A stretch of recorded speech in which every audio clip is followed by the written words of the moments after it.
స్వామివారి రథం అయితే మళ్ళీ రిటర్న్ వచ్చింది, గిరి మొత్తం కూడా తిరిగేసి.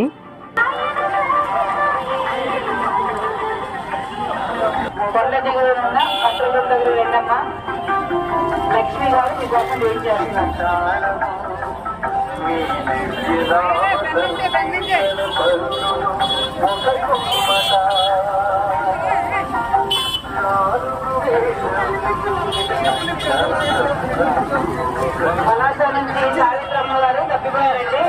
ఆమె కంట్రోల్ బస్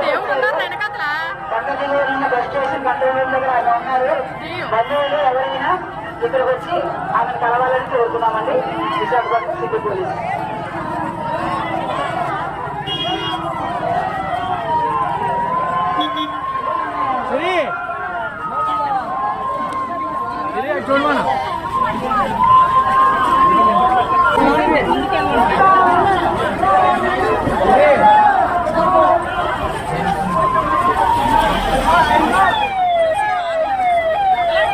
లోపల ఉన్న స్వామివారిని చూపిద్దాం అనుకున్నాను, కానీ రష్ ఉండడం వల్ల చూపించడం అవ్వలేదు.